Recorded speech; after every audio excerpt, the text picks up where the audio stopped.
يلا بينا نعمل مع بعض الفراخ الشيش بطريقة سهلة وبسيطة وتتبيلة إن شاء الله موجودة عندك كل مكوناتها بطريقة سهلة. هنحطها في الفرن وهتطلع معانا بالجمال ده.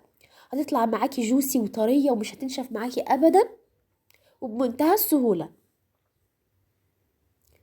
بصوا الجمال، بصوا لحمة أبيض ومتبل كويس وطري.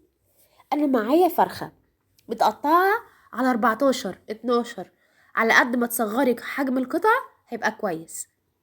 الفرخة دي كانت قبل ما تتذبح كانت وزنها كيلو و700. هتصفي بعد الذبح كيلو و400 كيلو و300.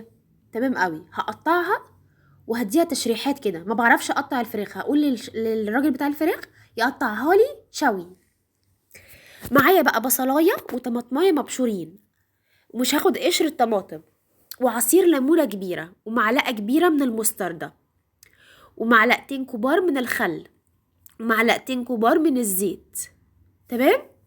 البهارات بتاعتي بقى معايا نص معلقة كل من فلفل اسود، كمون وبابريكا، ملح حسب الرغبة، ربع معلقة كبابة صيني او جوز الطيب اللي تحبيه، وربع معلقة جنزبيل، وربع معلقة قرفة، وكاري وزعتر. بس كده، هي دي البهارات بتاعتي. وهقلب الكلام الحلو ده كله مع بعضه، ولا صويا صوص بقى ولا اي حاجة.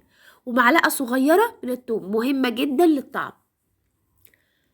اصل انتي اكيد مش بره مش هيحطلك صويا صوص للتتبيله والكلام ده كله، امال هو هيكسب ازاي؟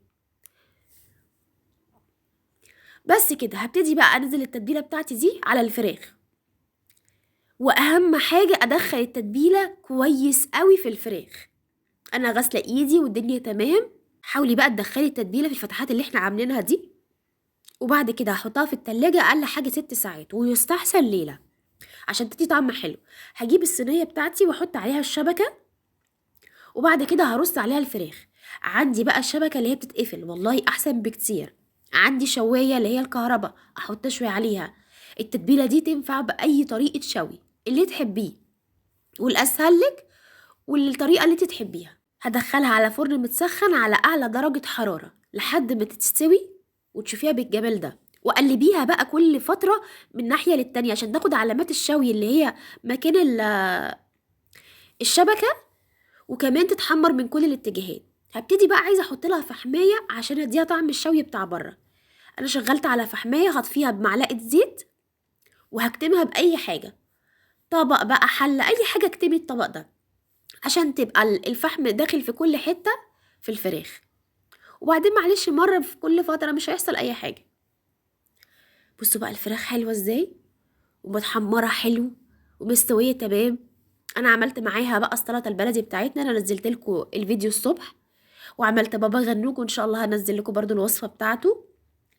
بصوا الفراخ، بصوا جمالها.